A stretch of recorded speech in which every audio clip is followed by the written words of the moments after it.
بەێ تەمەشمان نێژا لێسەر بێمجارێ مێبەندەری مامۆستا خەیری بۆزانی بەرپرسێ نویزگەها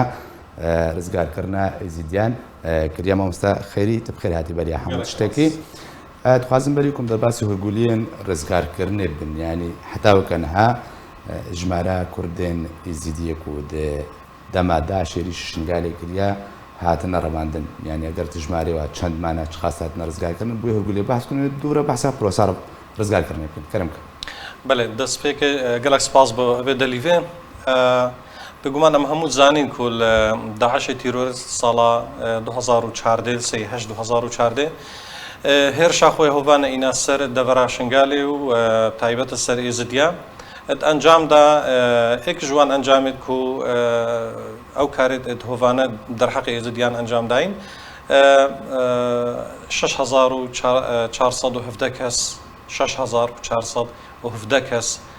هاتنە ڕەفاندن بێگومان ئەوە هەمووش بتریا هەرە بتریاوان زار و ژن و کەچ بوو هەتانەهۆ ئەوێت و هاتینە ڕزگارکردن 3555 کەس 3555 کەس هەتانەوە هاتینە ڕزگارکردنا لێ ئەپڕێکێت جدا جدا یعنی هەندێکش ئالێ نویسنگەهێ هاتینە ڕزگارکردنا کو 84 ئالێ نویسنگە هێواتنە ڕزگارکە هەندێک ژیب ڕێکە جدا جدا هاتینە ڕزگارکردن باشە مامۆستا خەیری ئەو کە چاکورد یا بنابێ جانێ کووە ڕزگارکردن ینی هاتیە ڕزگارکردن ئەگەر خوازم سەر هەرگولی چاوەوە پەیوەندی کرد چاوە زانیاری جۆرە هاتنانی پرۆسا ڕزگارکردنی ئەگەر سەر ڕاوەست بەرینەها وەختە و داعش هەی داعش بازارێت تایبەت دانابوون بعربی دژێڕات بێژن سوق نەخاسە وان سوکاتات هاتنە فرۆتن و ئێکی بۆ ئیدی دەپی دەستی بۆ دەستێدی هەتا کودگەشتنەمە و مە ڕزگارتکردن هەنگیژی ڕۆژانە پرۆسا ڕزگارکردنی یا بەردەوام بووش بەرکو و ڕۆژانە کردن و فرۆتم پێت هاتەکردن پوان نافوان داعش بخۆدا پشتی کو داعش نەمای سەر عەردێ واقع هەر دەڤەرەکە کو بەری هەنگی یا داگیرکریش ئالیێ داعشی تیرۆریست بە نها ئێزدیل ویجی هەینە بجێت سووریا بتن یان العێراقی بتن هەموو جیاژ هەینە هەمووان گوندا هەینە ئەوێت و بەری نەهات دەستە داعشدا هەمووان باژێر و باژێرکە هەینە ئەوێت و بەری نەهات دەستە داعشدا لێ نکارن خۆ دیارکەن نەوێرە خۆ دیارکەن یان ناهێڵن خۆ دیارکەن و علمێ بدەنە ئەهلی خۆ دابڕینەکە هەیە نیڤەکەوان و جواکی ئێزدی تەمامەتیدا مخابن نه حکومت عراقی نه سوریا نه جالیه پکه چو هری کاری نکریه با هنده لگریانک هبتن سروان کسید کو بری نها کفتبون دست داعش بتریاوان هو کمپا هول دانا و هنده کمپ دیجی که آلی سوریا دان ماین ام همو جزانین کو کمپا هول و کمپ دید دست حسد دانا لێ مخابن ینی دەماک و کەفتینە دەستێوان هەتا ئیرۆ ڕۆژ پرۆسا ڕزگارکردنێ ئێکجاری یەک زەحمەت کەفتین ینی وەکە کو داخوێکردن ژمارەکە هەری مەزن لە کەمپا هۆلێ و دوای کەمپین کو بەدەستی هەسە دەدەن ینی هەسە دەبێ دێن نە ئالی کارە نە هەفکارە بۆرەک و ئەو کەچ بەگەڕ نەجەم کەس و کارێخوا ئەو کەس سێکوارنە مخابن ینی هیچ ڕەنگێکی نەیە هاریکارە مە گەلک داخوازەکرینە ئەبرێت مباشر و غێر مباشر ژیمە داخوازی جوان کرینە سەر ئەرکانی تەلەڤیزۆن ئەمە داخوازی کرینە سەر ڕاگەهاندنێ میدیا شێوەیەکی گشتی بڕیا ڕێکخراوێت نێودەوڵەتی ئەبرێ خێرخوازە بڕێت جۆرا و جۆرمە داخوازە جوان کردە کوت گەلمەیت هاریکار بن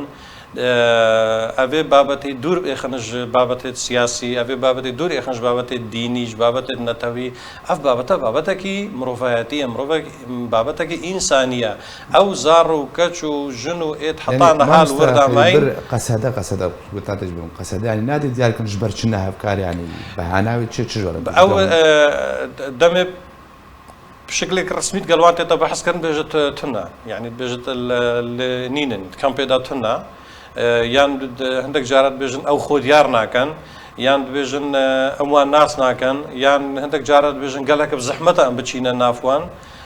یعنی مەهانە و حێجەتە جدا جدا ئەلمەتگرن لێ دەمێ ئەم بڕێت خۆ هەندێکە ڕزگارتکەن یان هەندێک جارە هەندێک جێدی ڕزگارتکەن هەندێک کەسا ئەو ژە گەلەکت کێ من مخابن داخواز جێتێتەکردن و ئەرێ ماوە نەبێتن هەم تۆلێت خۆڤەکەن ماوە نەبێتن هون تۆلێت خۆش داعشێ بکەن وەرن و ئەمێ بە چەک بکەن و بچن تۆلێت خۆش داعش بکەن مخابن یعنی ئەو زارۆکە ێزیدیە کوتکەم پاهۆلیدن و تەبایە کەمپێن بندەستی قەسە دەدەنا ینی پرۆسەک هەیەوان لەشکەر دەکەن ینی وەکە چەکداش خۆرە ئەوە بکارتێنن هەر کەسێکی مەژ هۆڵێ ئینابەتن کەمپا هۆڵێ وەختی هاتیە بامە ئەمت گەل ئاخەڤینە بەرسڤاوان ئەو بووە بەلێ ژمەهاتە خواستن و ئەم بگەهینەوان ئەم بگەهینەوان مەچەک بکەن و ji بۆ شەڕێ داعش ینی ji بۆ ku تۆلێ بکەن vê mehanê vê hêcetê hindak ji çin û lê hindekê dî jî dibêjin nexêr em ê vegerînin nav kes û karê xwe ew ê ku vegerin eş me ret axivin yanî em ser axiftina wan ser zarê wan yani virda qesedê wata gotinî qesedê wan nas dikê kîja Kurdê zîdîn û kîja hatin revane ji ber heta ku wê daxwaze ji wat kî qeseda parêzvaniyê li ev ê kampê diketin yani eger em ev ê kampê zîndan danîn qeseda parêzvaniyê lê diketin هەکەر ئەم چی شکلی ji danên aliyek û çekdaret wê deverê de qesede ye aliyek û parêzvaniyê lê diketin qesede ye êzêrevaniyê lê diketin qesede ye berhindê ji meqûl nîne qesede ev çend sala piştî Baغos û şerê Baغos û dawî hatina Daişê meqûl nîne ev çend sala nikaritin rojane xelkekî rizgar ketin ev Kurdê êzidî têda bitin غêrî Kurdê êzidî belkî hindek mesîhî têda bin hindek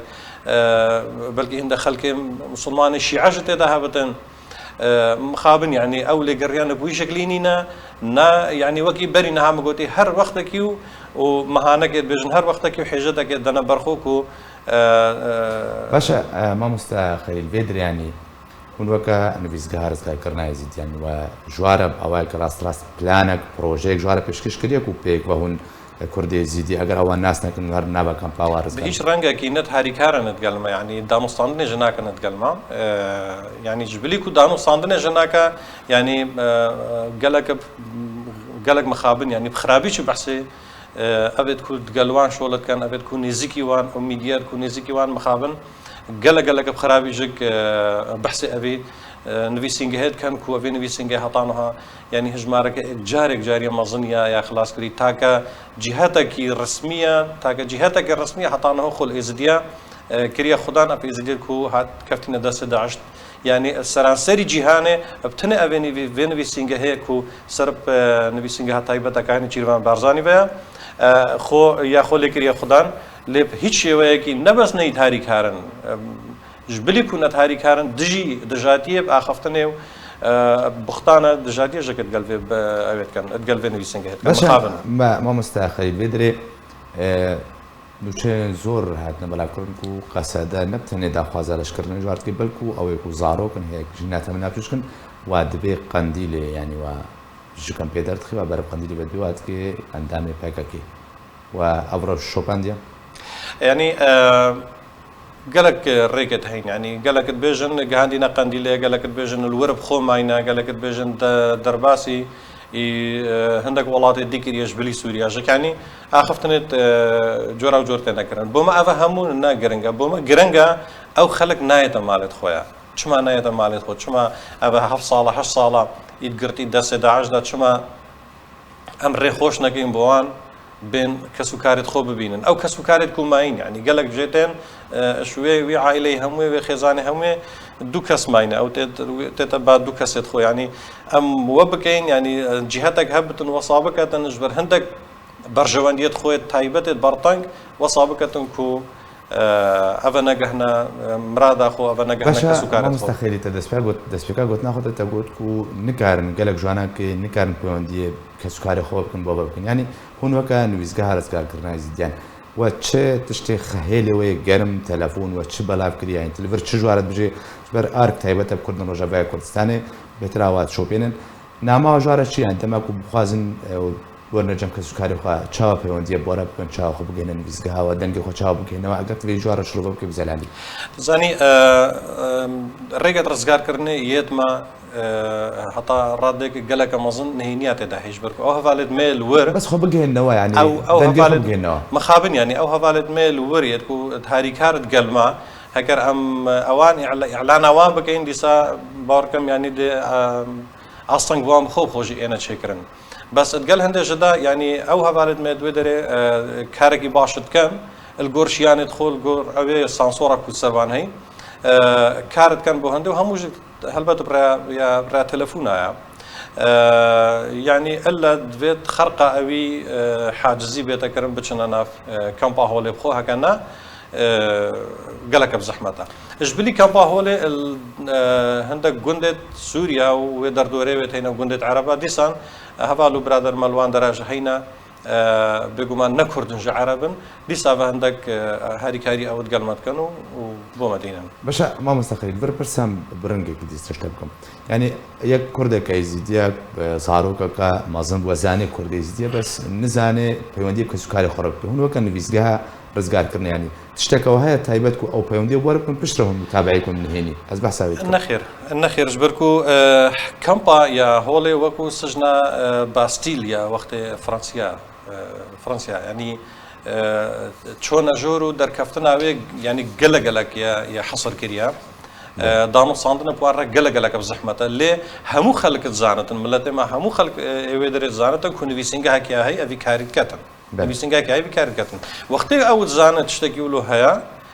ئەو خۆب پەیوەندی بمەکەن و يعني في ركيت